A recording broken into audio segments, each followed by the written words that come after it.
glória a Deus. Tenho orado pelos trabalhadores, tenho orado pelos profetas, tenho orado pelos sacerdotes, tenho orado pelos empresários.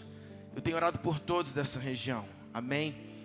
O Senhor nos liberou uma palavra muito forte sobre uma plataforma para as nações. E quando Deus fala, Ele cumpre. Ele fala com a sua boca e entrega com as suas mãos. Amém? Aleluia. Por isso, querido, no início desse ano o Senhor nos deu uma palavra onde nós deveríamos caminhar sobre ela. E essa palavra chama-se simplicidade. Essa é a palavra que permeia o meu espírito nesses dias. Ontem, quando o mano estava aqui antes de ministrar, ele estava ajoelhado ali. E o Senhor nos fazia lembrar da minha avó. Nossa vozinha, o Senhor falava de simplicidade. Sabe, não é porque a gente veste uma roupinha e coloca um sapato, irmãos. Não é isso. Quem me encontra aí pela rua fedendo sabe, irmãos. O que eu quero é que o fogo do Senhor te consuma por dentro, te pegue por dentro.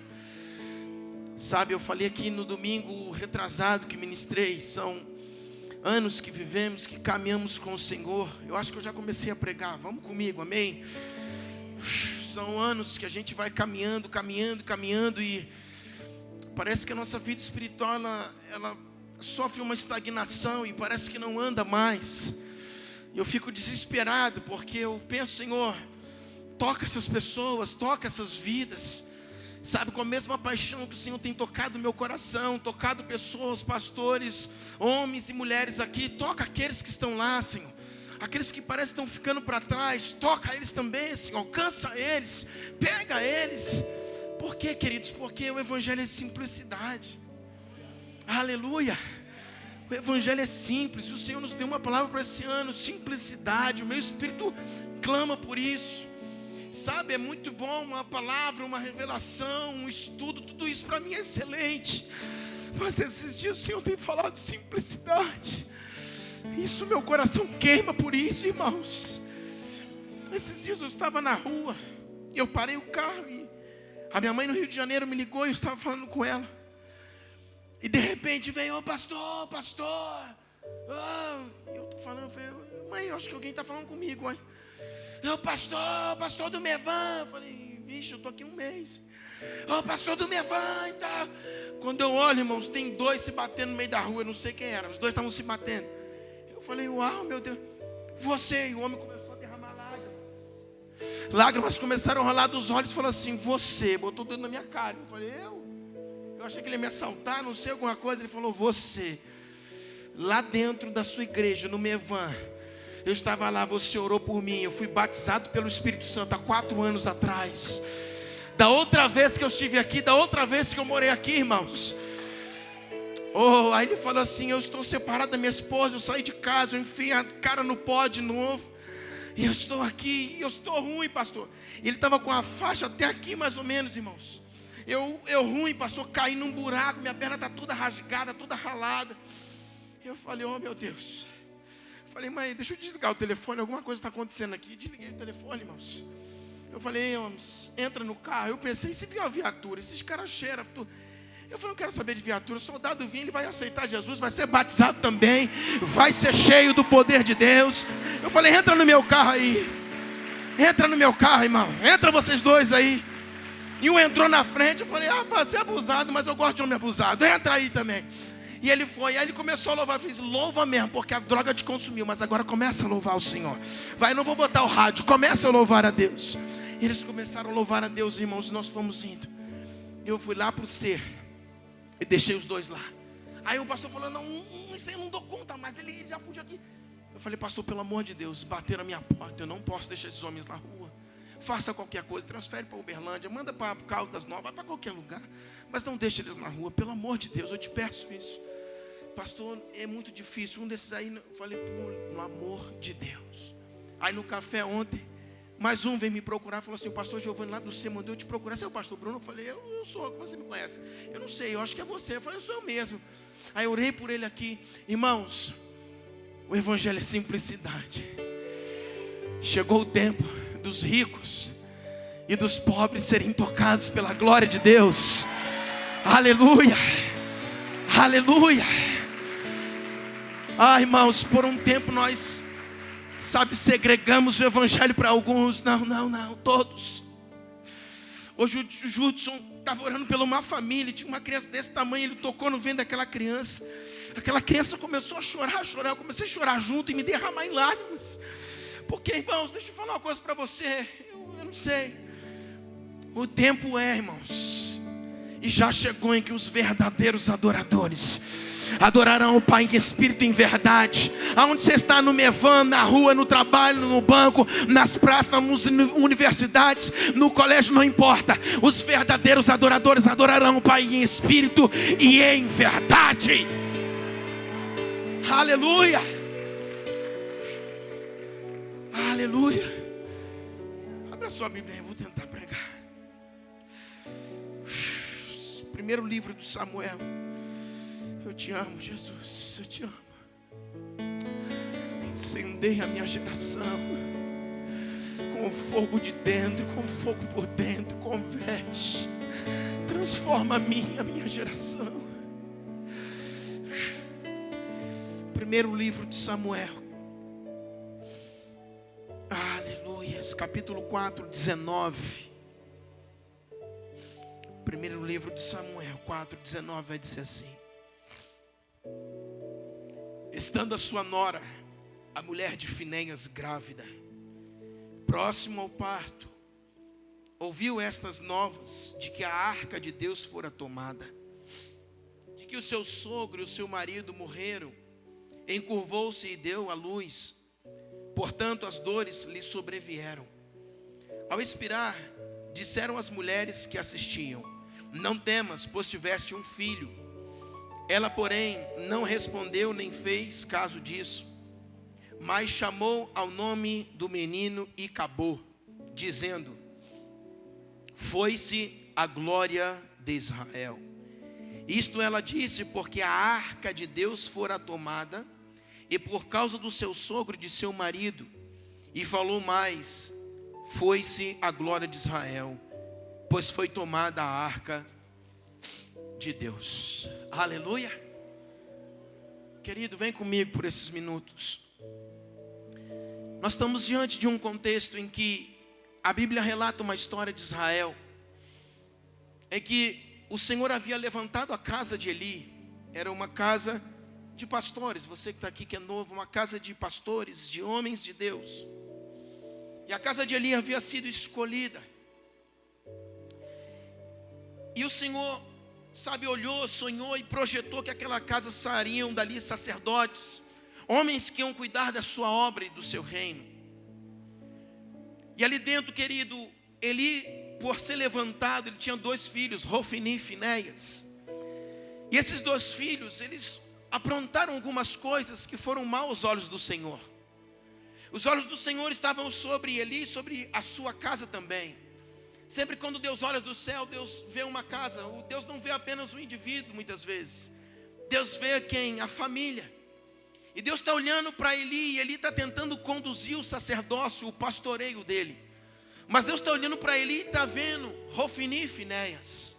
Como o pastor estava falando aqui, a questão da gordura, o sacrifício que era oferecido, eles metiam a mão, eles comiam, algo que era para ser dado apenas ao Senhor, eles pegavam e comiam, eles pegavam e distribuíam, se misturavam com mulheres que ajudavam ali no sacerdócio, e a coisa estava feia para os filhos. E Eli vai lá tentar repreender os seus filhos, e não tem muito sucesso, não tem muito êxito. Então Deus vai fazer com que algo aconteça para que paralisasse essa ação de um sacerdócio que estava em desobediência, um sacerdócio que estava caminhando de forma incorreta. Deus então vai permitir em que Israel vá para uma guerra. E nessa guerra, irmãos, a Bíblia vai relatar que Israel, ele perde a guerra. Alguns dos sacerdotes, alguns dos levitas, alguns homens se levantam e falam: não é possível, por que Israel perdeu a guerra? Porque os filisteus era uma nação terrível que vinha contra a nação de Israel. Mas sempre quando vinha, os filisteus, eles temiam por causa do Deus de Israel. Havia um memorial, havia uma lembrança que se chamava lá o Mar Vermelho. Quando o Mar Vermelho consumiu aquele povo, Isso ficou conhecido das nações circunvizinhas. Isso ficou conhecido naquele tempo. E o que vai acontecer? Quando os filisteus sabiam que iam lutar contra o povo de Israel, eles se lembravam do Mar Vermelho. Esse povo tem aquele Deus que fechou o mar. Esse povo tem aquele Deus que consumiu todos aqueles egípcios, que Faraó foi lá e foi sucumbido pelas águas. E eles temiam, mas nessa guerra vai acontecer algo inédito. Israel vai perder essa guerra.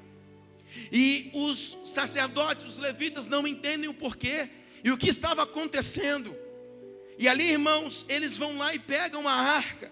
E eles vão pegar porque a arca simbolizava a presença de Deus, algo físico no meio do povo.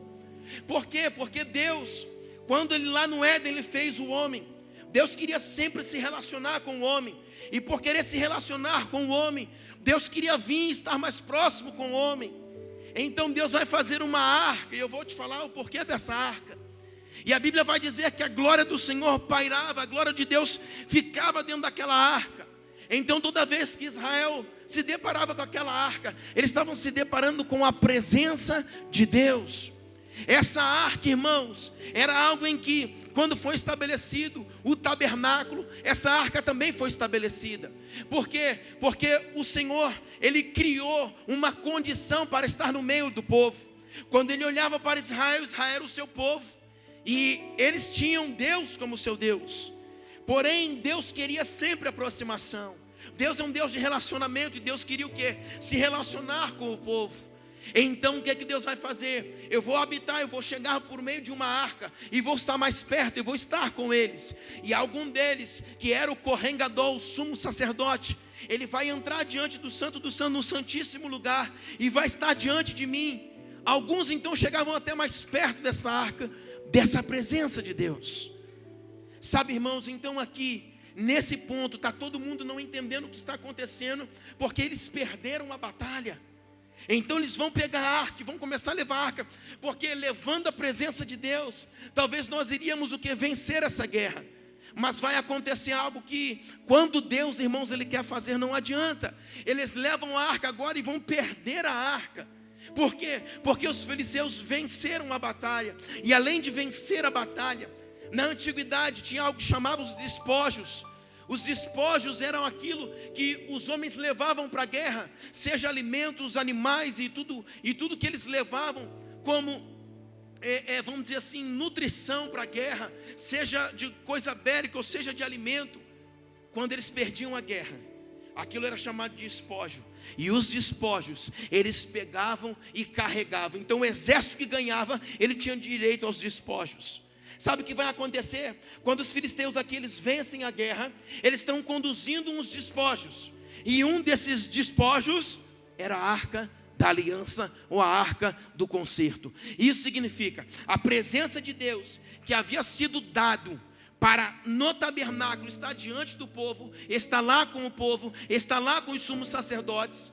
Agora essa arca, ela está saindo do meio do povo, e agora essa arca está caminhando para a terra dos filisteus. Então agora há um alvoroço em Israel. Israel está olhando. Uma das noras de Eli, que era a esposa de Finéias, ela estava grávida.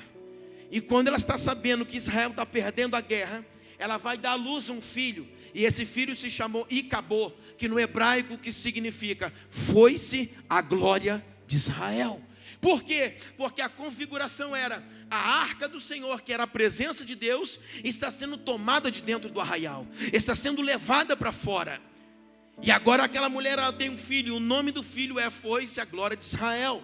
Porque o nome do filho antigamente era dado muitas vezes em situações, assim como Benoni antes de Benjamim foi dado. Por quê? Porque a mulher teve aflição. Então Benoni era o filho da minha aflição. Aí Jacó chega e fala: não, será chamado Benjamim. Muda o nome dele, muda o decreto sobre o filho. Então muitas vezes o nome era dado através, irmãos, de situações e circunstâncias que aconteciam na hora. Então o nome daquele menino, filho de Finéias, era um marco, era um memorial dizendo: foi-se a glória de Israel. Um menino nasce e o seu nome é lhe dado, foi-se a glória de Israel. Então Israel está andando para um lado, Israel está dando para o outro, e tem uma mulher com uma criança nos braços, e está olhando para os braços daquela criança. Qual é o nome? E acabou, foi-se a glória de Israel. Então o homem passa para lá e passa para cá, e está olhando para aquele menino dizendo, foi-se a glória de Israel. Eles não tinham como omitir que a arca foi tomada, que a glória de Deus havia sido roubada do meio do seu povo. Irmãos, a configuração que nós estamos falando é a configuração de uma geração hoje que nós estamos vivendo. Quando eu falo que o evangelho é simplicidade, que nós devemos voltar às pequenas coisas, dar valor às coisas pequenas que o Senhor manifesta e faz no nosso meio. É porque há uma geração que tem permitido que a glória do Senhor tem sido roubada do meio de si, do meio da sua casa, do meio do seu ser, do meio do seu arraial, do meio das suas igrejas. E o que o Senhor tem nos chamado como igreja? A restaurar essa presença, a trazer de volta a glória do Senhor. Aqui, irmãos, a glória de Deus está indo embora. Então há uma geração enferma na intimidade. Há uma geração que agora não consegue mais se relacionar com a presença.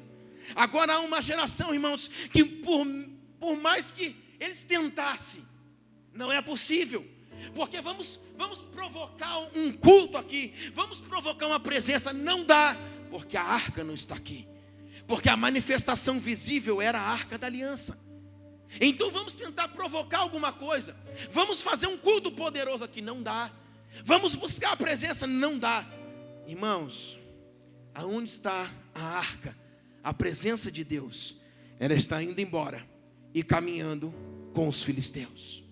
Ela vai chegar lá na terra dos filisteus, caminha comigo. Chegando na terra dos filisteus, eles vão colocar diante de Dagon, que era o deus dos filisteus. Um dos deuses dos filisteus era Dagon. Alguns dizem que era metade homem, metade peixe. E vai colocar, e Dagon está lá.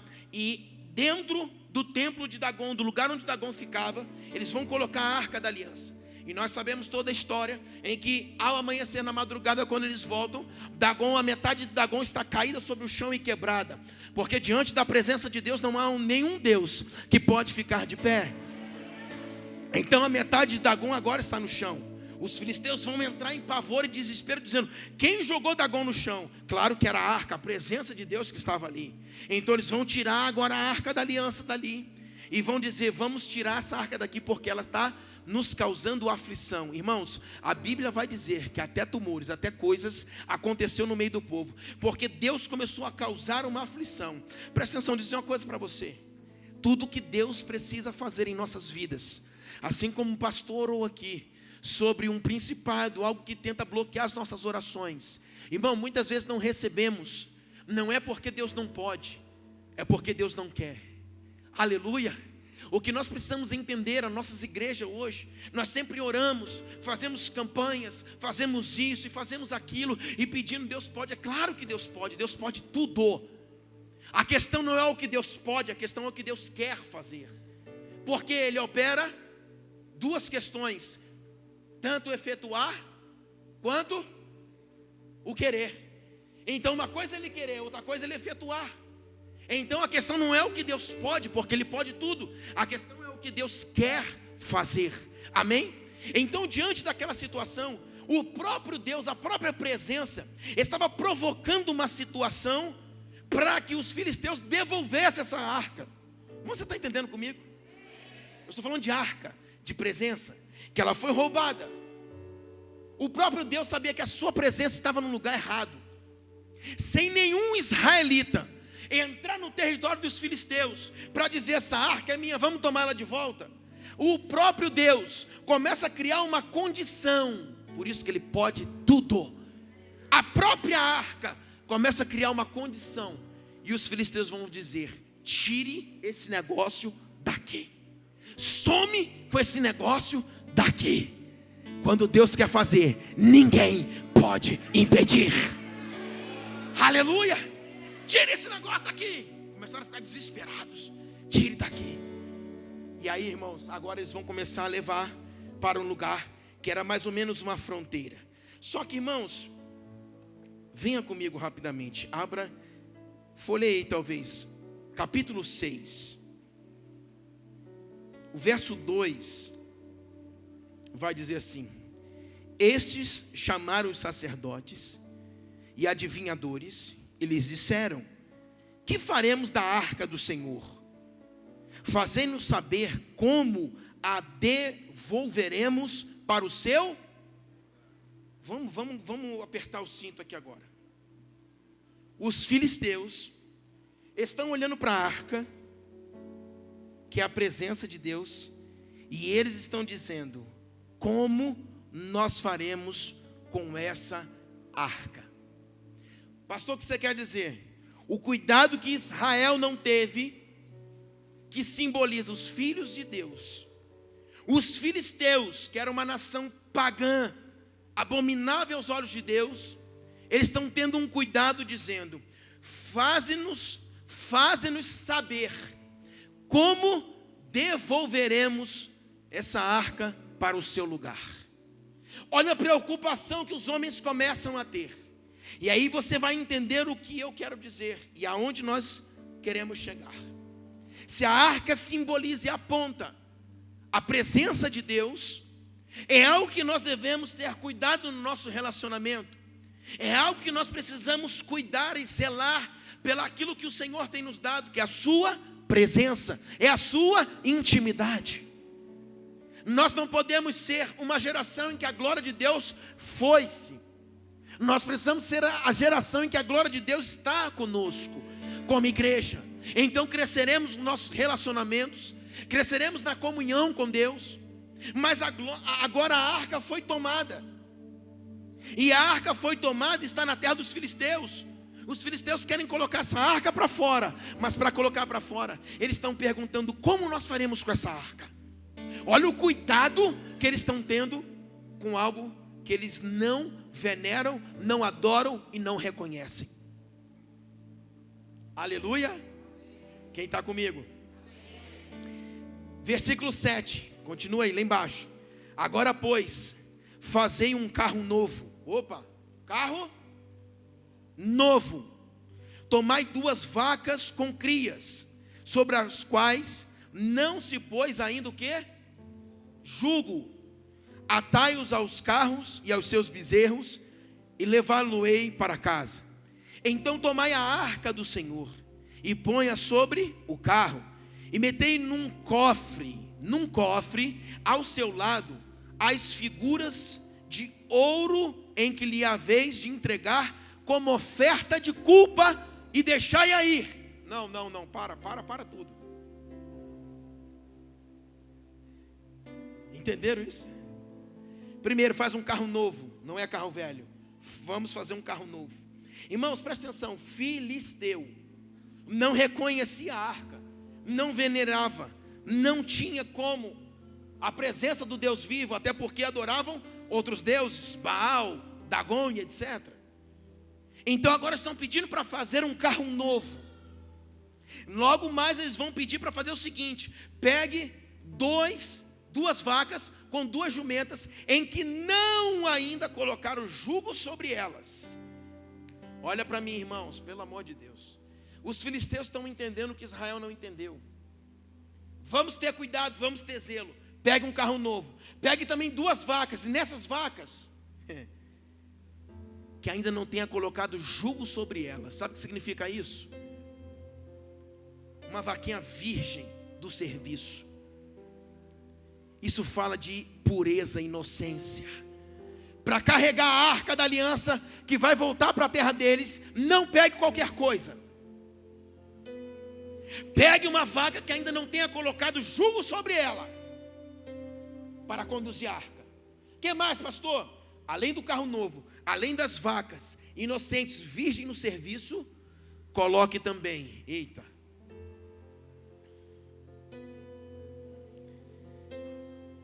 tomai a arca do Senhor, metei num cofre ao seu lado figuras de ouro, como ofertas de culpa.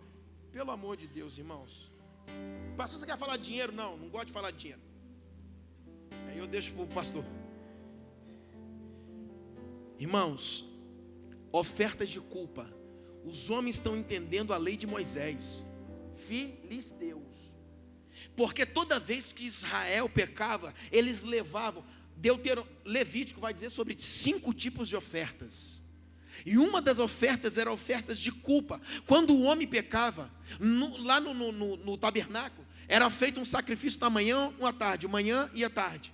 O dia de Yom Kippur, que era o dia da expiação, era uma vez ao ano, quando o sumo sacerdote, Kohen Gadol, entrava no Santíssimo, no Santo dos Santos, ia lá e expiava o pecado de toda a geração, de todo o povo. Mas enquanto não chegava esse um dia ao ano, todos os dias da manhã e à tarde, era oferecido o sacrifício pelo pecado do povo, pela alguma culpa, por alguma coisa que o povo havia praticado, como se estivesse encobrindo ali, até chegar o dia de Yom Kippur. O que eles estão dizendo, os filisteus? Pega um carro novo. Irmãos, eles estão olhando para a arca, preste atenção, pelo amor de Deus.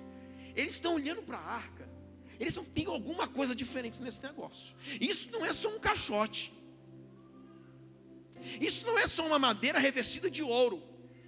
Tem 2 querubins lá, umas asas. Não, isso não é qualquer coisa. Propiciatório, que era a tampa, isso não é qualquer coisa. Então pegue um carro novo, pegue 2 vacas virgens no serviço, com seus bezerros, que ninguém tenha colocado serviço. Irmão, sabe o que é isso? Você já viu quando você entra numa casa, você vai morar em um lugar, aí a pessoa fala assim, primeira locação? Você entra, aquela casa está estalando. Eu acho que você não entendeu.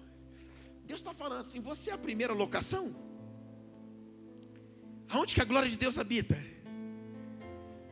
Aleluia, tem alguém comigo aqui? Você é a primeira locação. Quando o Espírito Santo entra em você, essa presença, essa arca, ele sente-se à vontade, ele vê tudo novinho.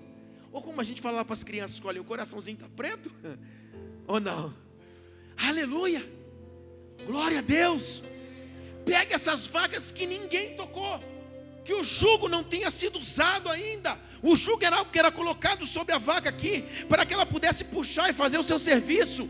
Ninguém colocou sobre ela ainda. Ela está 0 bala. Para levar essa arca, tem que ser uma vaquinha 0 bala. E os filisteus, mas esses caras, o que é isso? Não, tem alguma coisa nessa arca. Terceira coisa, pegue um cofre. E eles colocaram 5 imagens de ouro dentro do cofre. Pastor, por que 5? Porque os filisteus, assim como Davi, quantas pedras Davi pegou? 5. Por quê? Porque a confederação dos filisteus, haviam 5 príncipes e 5 cidades. Então, se Davi derrubou Golias, Golias representava uma da confederação filisteia.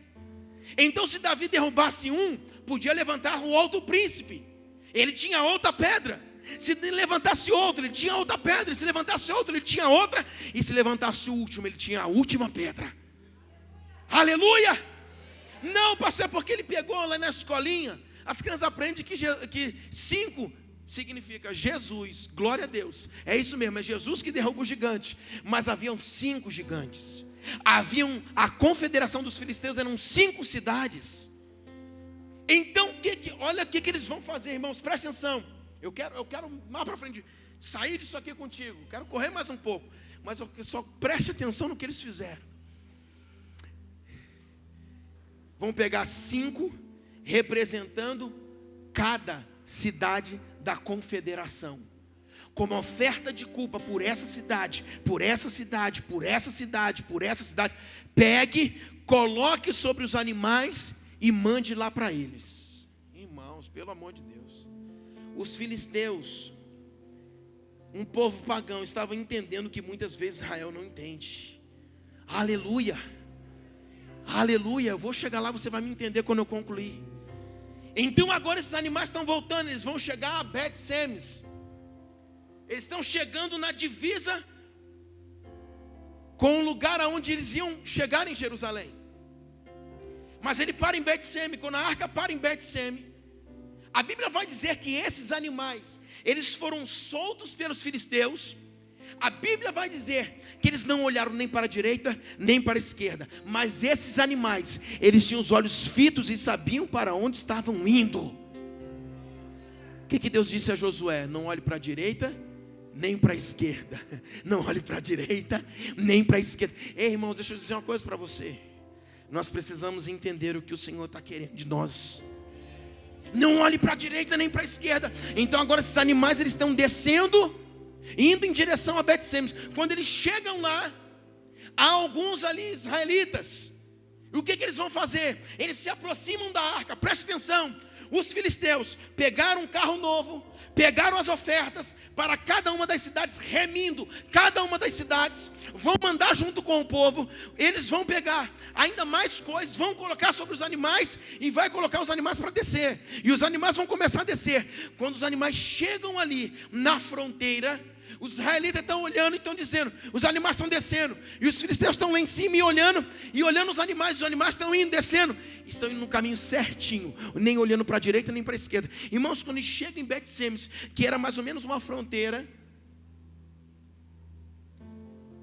os israelitas, está chegando na arca, irmãos, quando eles olham para dentro da arca, 70 homens caem duro e morrem. Hoje é domingo, né, irmão? Vamos pegar mais leve.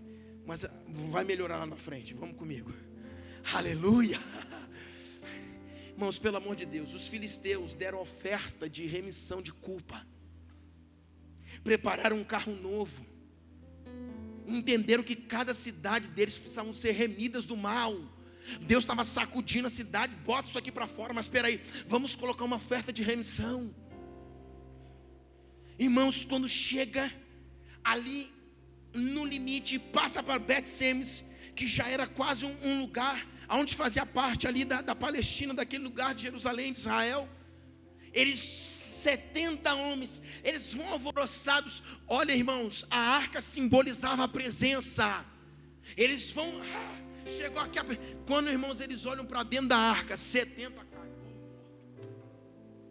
O que eu quero dizer, como que uma nação pagã está entendendo como lidar com a arca, com a presença de Deus, e nós que estamos dentro do arraial, não estamos entendendo o que a presença de Deus simboliza para nós. Pastor, está muito complicado. Não, o evangelho é simples. Eu só quero passar uma coisa para você: presença, arca, intimidade. Nós precisamos zelar pelo aquilo que o Senhor tem nos dado. Os filisteus entenderam alguma coisa. Por que nós estamos aqui, irmãos? Carregados, como eu falei domingo passado, de palavras, carregados de entendimento, carregados de revelação. Irmãos, muitas vezes o que nos falta não é mais revelação. O que nos falta é viver aquilo que já temos recebido. Deus tem nos chamado para viver o que temos recebido. Pastor, quer dizer que você não quer mais? Quero mais de Deus, quero mais revelação, mais entendimento. Mas eu quero saber de uma coisa também: eu quero viver toda a bagagem que está nas minhas costas, que eu tenho recebido. Tudo que Deus tem nos dado, tudo que Deus tem revelado, tudo que Deus tem usado os seus profetas, os seus apóstolos, os nossos pastores. Botamos uma mochila nas costas. Eu recebo, mas eu quero viver tudo que já está nas minhas costas. Por quê, pastor? Porque o evangelho é simplicidade. O que nós precisamos é aprender a lidar com a presença. E aqueles homens, cai morto. Eles vão pegar aqueles animais e vão descer mais um pouco para Kiriat Jearim, um outro lugar, um outro município. Eles descem para Kiriat Jearim. Olha para mim. Quando a arca para em Kiriat Jearim, quanto tempo ela vai ficar lá? 20 anos. Na casa de quem? De um sacerdote chamado Abinadab. E aqui é onde eu quero caminhar com você. Quando a arca do Senhor saiu lá dos filisteus, eles remiram a sua terra, a sua culpa pelo aquilo que eles fizeram, entendendo em um carro novo, colocando em animais virgem por serviço, e colocando as suas ofertas, eles remiram aquilo que eles fizeram. Agora ela desce para Bet-Semes. 70 homens metem a cabeça para bisbilhotar dentro da arca. Morrem por não saber lidar com a presença. Vai descer mais um pouco, vai chegar em Kiriat Jearim. Quando chega em Kiriat Jearim, irmão, sabe o que vai acontecer? Coloca a arca na casa de um sacerdote chamado Abinadab. A Bíblia vai dizer, Saul estava começando a reinar, e essa arca vai ficar 20 anos lá. Saul não queria saber da arca, da presença. Era um rei de Israel. E essa arca vai ficar 20 anos na casa de Abinadab. O que vai acontecer, irmãos? Essa arca ficou lá por 20 anos. Passou-se 20 anos. Davi, nós conhecemos a história, eu vou acelerar um pouco. Vai assumir o trono. Primeira coisa que ele fez, Jerusalém era chamado de Jebus. Por quê? Porque os jebuseus habitavam lá. Ele vai exterminar com os jebuseus porque ele não morava com uma nação pagã que adorava outro Deus. Então ele extermina com os jebuseus. Segunda coisa, alguma coisa está faltando dentro desse arraial. O que é, Davi? Claro, a presença de Deus. Um rei reinou sem a presença. Mas Davi, quando é levantado um homem segundo o coração de Deus, ele quer o quê? A presença de Deus agora com ele. A presença dentro do arraial. Vamos buscar. Acabamos com os jebuseus. Vamos agora buscar a arca. Eles vão buscar a arca. Você conhece a história? Quando eles estão voltando a toda aquela cerimônia, todo aquele negócio, os bois vão tombar e Uzá vai tentar botar a mão na arca e vai morrer, porque tentou ajudar Deus. Tem muita gente fazendo um serviço tentando ajudar Deus e morrendo porque Deus não pediu para fazer aquilo. Então o que vai acontecer? Uzá morre, nós conhecemos a história. Essa arca vai ser colocada na casa de quem? Obed-Edom. Vai ficar lá por 3 meses. Por que 3 meses? Porque Obed-Edom foi um sinalizador da presença de Deus. O que nós precisamos na nossa geração são de Obed-Edoms. Por quê? Porque quando a arca foi colocada lá dentro, essa presença doce, essa presença de Deus estava lá. Na casa de Abinadab ficou 20 anos. Nada aconteceu, ninguém foi buscar. Mas quando ficou na casa de Obed-Edom, porque não foi só porque Davi decidiu, porque a arca começou a mexer com um homem que sabia reverenciar a presença de Deus. Quando a arca é colocada dentro da casa de Obed-Edom, seu filhinho, a sua esposa, ele, alguns estudos na internet dizem que ele era da tribo dos filisteus, etc. Tudo errado, tudo errado. Cuidado com a internet. Nós estuda aqui, os pregadores hoje, né? Não, igual o mineiro aí. Esse estudo aqui é top, prega tudo errado. Obed-Edom era levita. Alguns dizem que ele era geteu, porque era geteu, ele era da mesma cidade de Golias, nada a ver. Ele era um geteu, mas havia uma outra cidade que era da Palestina, que também eram chamados de geteus. Então ele era levita, ele vinha da tribo de Levi. Vocês conhecem isso, né? Deixa eu correr aqui. Quando a arca é colocada lá, o que vai acontecer? Ele está reverenciando a arca. Por quê? Porque era levita. Quem é que carregava a arca nos ombros? Os levitas. Então quando a arca chega, quem é? Aí Davi abre a porta, Davi e os levitas. Podemos entrar? A gente pode deixar. Eu acho que a arca, não sei se você me entende. A gente pode deixar a arca aí dentro? O que é? Aí eles acharam que Obed-Edom não sabia, né? Aí Obed-Edom deve ter olhado, conjecturando aqui, e ter falado: uau! Sabe aonde ficava a casa de Obed-Edom? Entre Kiriat-Jearim e Jerusalém, no meio do caminho. Sabe o que significa? Um levita esquecido no meio do caminho pelos homens, mas a presença de Deus foi bater a porta dele. Porque Deus vai em busca dos seus levitas. Deus vai em busca de homens e mulheres sinceros.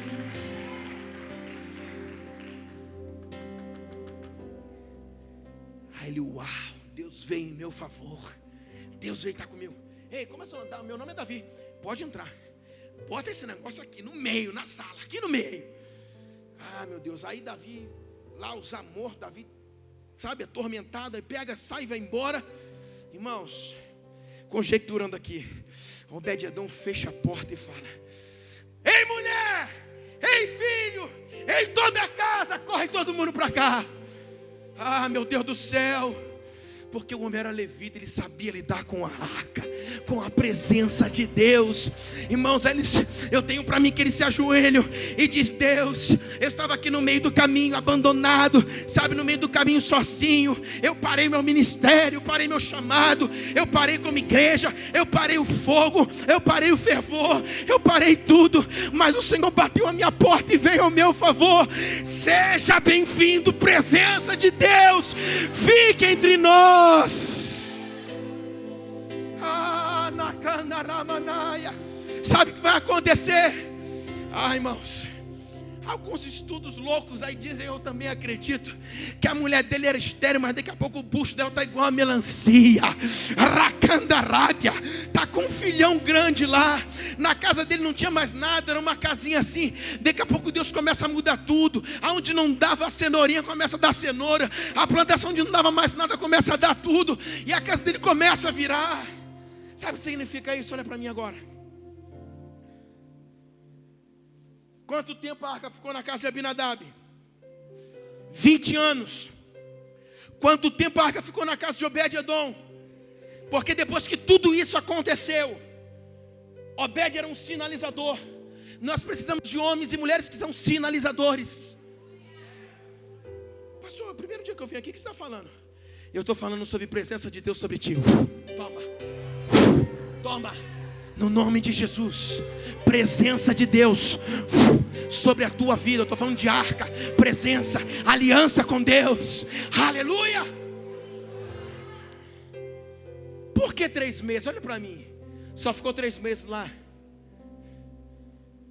Porque alguns homens correram. Depois de Uzá morrer, Davi entrou nas suas recâmaras. Quando a gente fala nos leva à sala do trono, a sala do trono é uma configuração de algo físico que acontece na terra. Davi tinha a sala do trono, é onde realmente o trono do rei ficava, e os homens vinham ser julgados por ele. Salomão teve, Davi teve, todos os reis teve a sala do trono. E assim nós falamos que o céu também tem a sala do trono, onde o trono do Senhor está. Mas era uma configuração física também, uma tipologia, um apontamento profético da terra ligando ao céu. A mesma coisa que tem na terra também tem no céu, tem no céu, tem a terra. Então agora Davi não está na sala do trono. Davi está com as suas vestes rasgadas, porque Uzá havia morrido. Mas Obed-Edom era um sinalizador. Por quê? Porque foram lá. Davi, quero atender ninguém. Davi, precisamos falar contigo. Não quero saber de ninguém. Davi, pelo amor de Deus, abre essa porta. Não quero saber de nada. Eu estou aqui em pranto. Davi, abre a porta. O que vocês querem? Você precisa ver o que aconteceu na casa daquele homem onde nós deixamos a arca. Sinalizadores. Preste atenção. Davi, quando reis estiverem parados nas suas ações, frustrados nas suas decisões, quando reis como Davi estiverem caídos, estiverem fracos, haverá uma geração de Obed-Edom em que vai saber reverenciar a presença, e vai ser bom para ele, vai ser bom para a sua casa, e a glória de Deus de saber lidar com a presença vai tocar também os reis dessa terra. Eles correram e falou: Davi, nós precisamos ir lá, abre essa porta agora, Davi, vamos comigo. Davi abre, conjecturando, eles pegam, vamos lá na casa de Obed-Edom. Quando eles chegam lá, Davi falou: uau, o que aconteceu nessa casa? Vamos pegar a arca daqui, porque a arca, irmão, transformou. A presença de Deus transformou todo o ambiente, toda a casa de Obed-Edom. Obed-Edom então foi um sinalizador de tirar um rei de dentro de uma cova, de tirar o rei de dentro de uma frustração. Eu creio no nome de Jesus, que eu não sei se são apóstolos, profetas, mestres, homens, mulheres, crianças, eu não sei mais o que é. De uma coisa eu sei: Deus vai tocar uma geração com fogo. Deus vai tocar uma geração que ama a presença de Deus, que se prostra diante da presença de Deus, que sabe reverenciar a presença, que ama a Deus de todo o coração. Esse é o meu clamor, o meu pranto, a minha dor e o meu choro todos os dias. É andando pelas ruas dessa cidade, é andando pelas ruas do Rio de Janeiro, dizendo: Deus, pega a minha geração. Porque uns têm uma paixão, outros não têm. Eu não entendo isso. Porque uns recaem, porque uns voltam para o lugar que não deveria. Obed-Edom foi um sinalizador para o maior rei que já houve em Israel. Deus está levantando esses sinalizadores. Agora a minha pergunta é: por que em 20 anos a mesma arca ficou na casa de um homem chamado sacerdote Abinadab e nada fez? E por que a mesma arca foi introduzida na casa de um homem levita chamado Obed-edom e em 3 meses fez o que não aconteceu em 20 anos na casa do outro? Essa é a minha pergunta para a igreja brasileira. Pastor, não, porque a arca não toca no nome arca. O problema, a questão não estava na arca, estava no homem. O problema sempre está no homem. Como que 20 anos um homem chamado sacerdote em Criat Jearim, uma região da Palestina, uma região aonde ali eles habitavam, a arca entra dentro da casa dele, não faz nada em 20 anos. E por que entra dentro de um homem, coitado, lá na beira do caminho esquecido, em 3 meses, os homens têm que correr e falar: Davi, vem ver o que está acontecendo na casa daquele homem lá.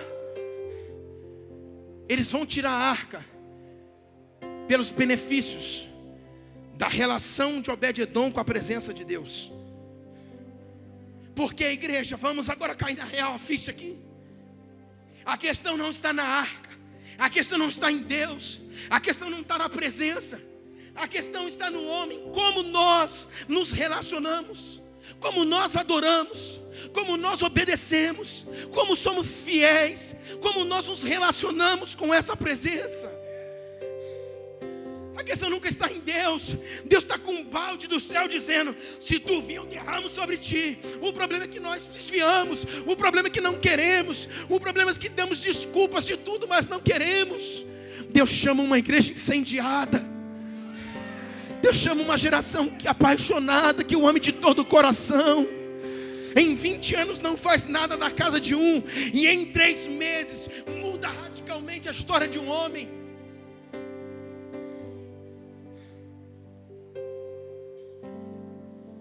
Sabe, irmãos, o problema está em nós. A arca era um caixote 1,25 por 75,75.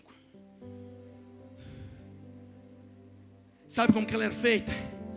Uma madeira de cetim, revestido de ouro por dentro e por fora. A madeira fala da fragilidade do homem. A madeira fala do nosso interior. A madeira fala de algo natural, algo da natureza. O ouro já fala da nobreza de Deus. A arca simboliza eu e você, carregadores de uma glória, carregadores de uma presença de Deus. A arca, um dia ela estava sendo carregada. Hoje nós deixamos esta arca e nós viramos a arca. Jesus tabernaculou em nós, nós somos a arca. E nós carregamos essa presença. Por dentro somos madeira. Nós somos madeira. Sabe o que é isso? Fragilidade, coisa natural, coisa dessa terra. Mas somos revestidos por fora e por dentro com o puro ouro, o de Ofir do céu. Nós temos a nobreza de Deus. Quando eu olho para nós por dentro e por fora, há um brilho do Espírito Santo, há um brilho do ouro que paira em nós. Então você fala: meu Deus, pastor, eu sou tão fraco, sou tão frágil. Nós todos somos. A questão é que nós temos o ouro do Senhor em nós. E além do ouro, irmãos, dentro da arca, quando você abria, havia a vara de Arão que floresceu, que fala da soberania de Deus, da grandeza de Deus, do Deus levantar o chamado de Arão. Havia ali o maná que caía do céu, o pão que eles comiam, e fala do sustento de Deus sobre nós. E havia as tábuas da lei. A tábua da lei fala dos princípios, dos valores do reino de Deus em nós. Sabe o que Deus fez? Deus um dia tirou essa presença de dentro da arca e diz assim: eu não habito mais em caixa, eu não habito mais em templo feito por mão de homens. Agora eu vou habitar dentro deles, eu vou entrar dentro deles.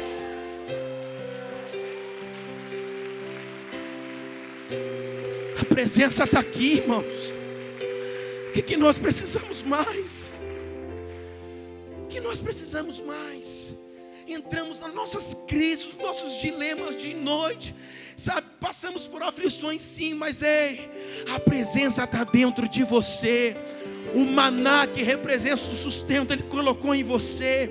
As tábuas da lei, os princípios, os valores. Ele disse que não mais escreveria em tábuas feitas por mão de homens, nem pedras, mas escreveria na tábua dos nossos corações. Ele escreveu dentro de você.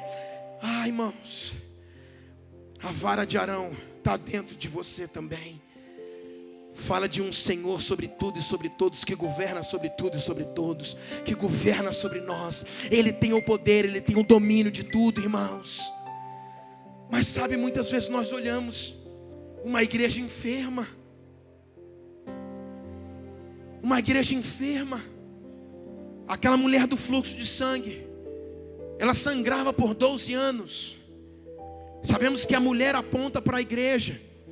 E aquele sangue era na sua intimidade. Aquela mulher ela não podia ter relação. Aquela mulher não podia chegar perto de homens. Olha para mim. Toda mulher que entrava nos seus dias, na antiga aliança, ela era colocada separada da congregação. Isso significa, toda igreja que está enferma na sua intimidade, toda pessoa, nós aqui, automaticamente nós ficaremos longe daquilo que o Senhor está fazendo, longe do redil, irmãos. Cura a sua enfermidade, Ele está aqui, a presença dEle está dentro de você, porque automaticamente pela nossa enfermidade nós somos afastados. Uma igreja que tem uma enfermidade e que ela precisa ser afastada dos outros. Às vezes, eu vou embora dessa igreja. Às vezes eu não vou ficar mais aqui. O pastor, pede muito dinheiro. Faz isso. Vai construir. Não é, irmão, é a nossa enfermidade. Porque aqui nós lutamos para ser fiel ao Senhor, só isso. Eu sonho com um dia em que nós olharemos para cada um de vocês e nós vamos ver altares curados de enfermidade. A intimidade está sarada. Aquela mulher não podia se relacionar, isso significa não podia ter intimidade. Aonde era a sua enfermidade? Na intimidade dela. Ela sangrava por 12 anos. Uma igreja que vai morrendo. Mas antes disso, a presença de Deus veio para dentro de nós. Toda e qualquer enfermidade precisa ser estancada. É possível em nome de Jesus. Nós estamos olhando uma igreja um pouco enferma. Deixa eu dizer uma coisa para você. Afastado de Deus não é o cara que está no botequim bebendo uma cachaça agora. Afastado de Deus não é o cara que está agora numa boca de fumo, cheirando, injetando. Afastado de Deus não é aquele que não entra dentro da sua igreja e você diz: esse é um desviado, um afastado de Deus. Olha para cá. Afastado de Deus é todo aquele que o tem, mas não se relaciona. Eu carrego a presença aqui, mas a presença ela faz alguma coisa contigo? Ou é uma presença inativa? Uma presença em que você alimenta mais a sua enfermidade, da sua intimidade, do que a presença de Deus? Deus. Afastado de Deus é todo aquele que o tem. Pastor, eu ando com uma Bíblia debaixo do braço. Eu sou crente, mas muitas vezes, irmãos, há quanto tempo você não chora? Há quanto tempo você não ora? Há quanto tempo você não tem um tempo com Deus? Deixa eu dizer, afastado é todo aquele que o tem, mas não se relaciona. Estar numa congregação é muito bom, é muito lindo, é perfeito. Você precisa e deve estar aqui, mas não é tudo. O que vai ditar é o seu dia a dia, é a sua segunda-feira, amanhã. Isso vai ditar se você sabe se relacionar com a presença ou não. Sabe, irmãos, deixa eu ir para o final aqui. Eu acho que já não sei mais. Vou dizer uma coisa para você. Um dia uma multidão estava seguindo Jesus. E essa multidão atrás de Jesus. Mas vai haver um momento que Jesus vai requerer da sua igreja intimidade. Jesus não se alegra apenas com uma multidão indo atrás dele. Jesus se alegra com homens que têm o coração próximo do dele. Não é por quanto tempo somos crentes, por quanto tempo fazemos parte de uma congregação, mas é pela intensidade que vivemos no Espírito. Então essa multidão está seguindo Jesus, mas vai chegar uma hora que ele acha que essa multidão está muito grande, tem muita gente, ele vai parar. Quando ele para, ele vai dizer uma coisa: ei, quem disse ser chamado filho do homem aqui? Quem eu sou? Um olha para a cara do outro. Olha para mim. Viver intimidade com a presença que habita em nós é conhecer quem nós temos dentro de nós. Aquela multidão, olha para mim, seguia a Jesus devido aos sinais, prodígios e maravilhas que ele fazia, mas não seguia Jesus pelo aquilo que ele é, não o conhecia na integridade. Então uma multidão está o seguindo. Olha para mim, todas as vezes que estamos seguindo há muito tempo Jesus e não o conhecemos na intimidade, ele vai nos parar. A nossa caminhada será parada. Preste atenção nisso. Depois não reclame com Deus, a caminhada vai ser parada. E aí Jesus para e fala: quem disse ser chamado filho do homem? Aí Jesus está olhando para a multidão. Um vira as costas, 2, 3, 4, 5. Por quê? Porque enquanto ele estava produzindo sinais, prodígios e maravilhas, havia uma multidão o seguindo. Mas quando ele para e pergunta quem eu sou, a multidão começa a ir embora. E aquela multidão o deixa. Quem vai ficar? Os seus discípulos, os seus apóstolos. Ele volta para os discípulos e pergunta: e agora? E vocês? Isso significa que andam comigo há um tempo. Quem disse ser chamado filho do homem? Quem eu sou? Quantos tinham? 12. Quantos respondeu? Nenhum. Só um, que foi Pedro, que ali no meio uma revelação o acertou. E ele disse: tu és o Cristo, o Filho de Deus vivo. Aí quando ele encheu a bola dizendo assim: eu acertei, Deus fala: calma, Pedro, não foi a carne nem o sangue que te revelou, fica calminho. Se não fosse meu Pai que estás nos céus, você também não saberia. Sabe o que Jesus estava dizendo? Há uma multidão que me segue, mas que a presença está inativa dentro de si. Há uma geração que está atrás de mim, mas a presença que eles estão carregando está paralisada, inativa, sem vida dentro dele mesmo.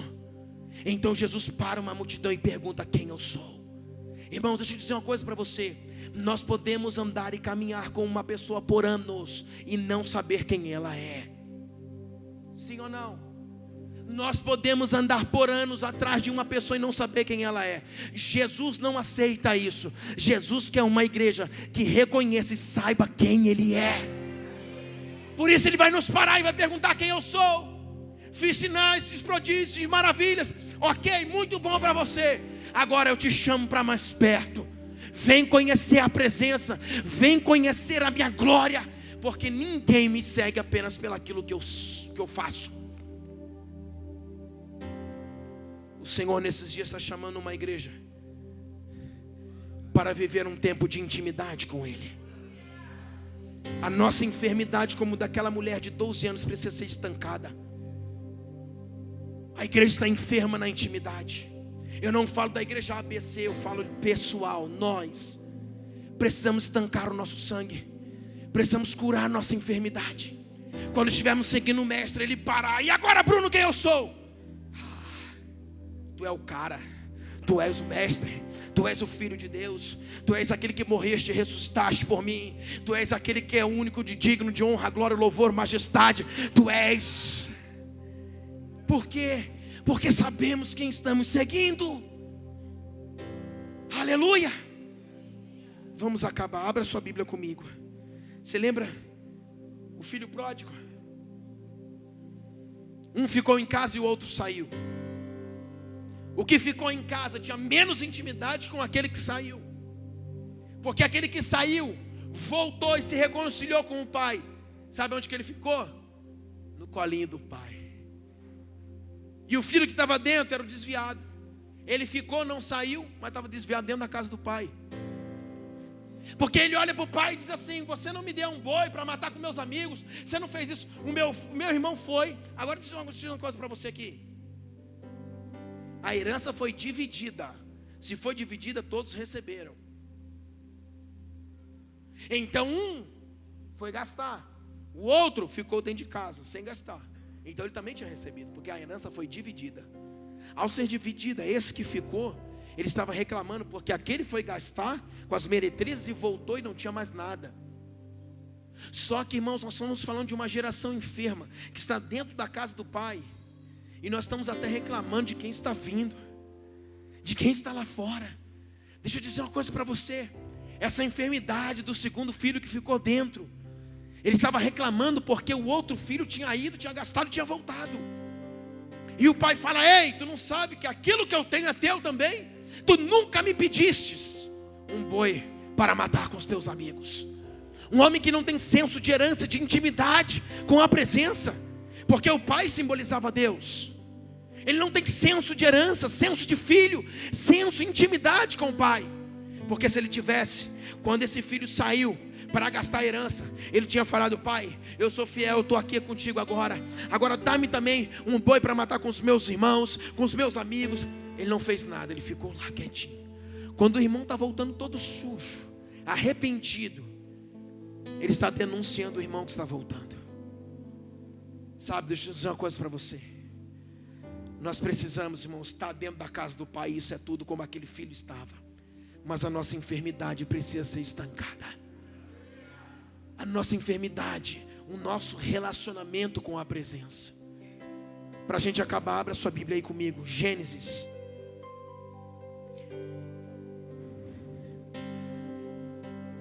Gênesis 49, verso 3. Fala de intimidade, vai dizer assim. Gênesis 49, 3. Rúben, tu és o meu primogênito, a minha força e as primícias do meu vigor, o mais excelente em altivez e o mais excelente em poder. Impetuoso como a água, não serás mais o excelente. Opa, começou a mudar aqui a declaração. Porque subiste ao leito do teu pai e o profanastes. Subistes a minha cama. Quem era Rúben? O primogênito. O primogênito, como nós sabemos, o pai pegava a mão direita, colocava sobre a cabeça dele, e sobre ele era dado o que? Porção dupla, dobrada. Então ele tinha dupla herança, dupla porção sobre a vida dele. Então Rúben era a força do vigor de Jacó. Vira comigo aí para a gente acabar. Verso 26. Jacó agora está liberando a bênção sobre José. As bênçãos de teu pai excederão as bênçãos dos meus pais até ao cimo dos montes eternos. Estendam elas sobre a cabeça de José e sobre o alto da cabeça do que foi distinguido ou distribuído entre os seus. Olha para cá. Rúben era o primogênito, tinha a porção dobrada. Rúben, Jacó simboliza Deus. Rúben feriu o lugar da intimidade, enfermo. Por quê? Porque se deitou com a mulher do pai. Ao se deitar com a mulher do pai, Jacó vai dizer que ele era a força do vigor, porque era o primeiro filho, era o primogênito. Mas quando José entra na rota, e ele está orando por todos os seus filhos, ele vai orar por José, ele vai falar: José, as bênçãos sobre a tua cabeça excederão, serão maiores do que todas as outras bênçãos que recaiu sobre os teus irmãos, que foi distribuído sobre os teus irmãos. Pastor, o que você quer dizer para a gente acabar? Que se Rúben era o primogênito, tinha a porção dobrada. Ao ele ferir o lugar da intimidade com o pai, com Jacó, ele perde o lugar de primogenitura, ele perde o seu lugar, ele perde a sua posição. E agora quando Jacó vai abençoar a José, vai dizer: ei José, a bênção que estará sobre a tua cabeça excederá, será maior do que todos os outros irmãos. Opa, então a bênção que estava sobre Rúben seria menor do que a bênção que estivesse sobre José. Isso significa que agora Rúben sai do lugar da primogenitura, perde a sua posição por ferir o lugar da intimidade com o pai. Ei, igreja, em nome de Jesus, Deus nos deu uma presença, Deus nos deu um chamado, Deus nos deu um legado. Deus, os nossos pais morreram, os nossos pais foram crucificados de cabeça para baixo. A Bíblia, os mártires chegaram até a nossa mão. Isso significa, nós temos algo na mão hoje. Nós não podemos brincar no lugar de intimidade. Deus está nos chamando para saber nos relacionarmos com a presença dEle.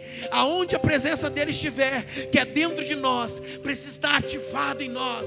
Nós precisamos viver essa intensidade. Nós precisamos viver aquilo que o Senhor tem dado para nós. Por quê? Porque então seremos removidos do lugar da bênção, do lugar da primogenitura. Rubem ali foi removido.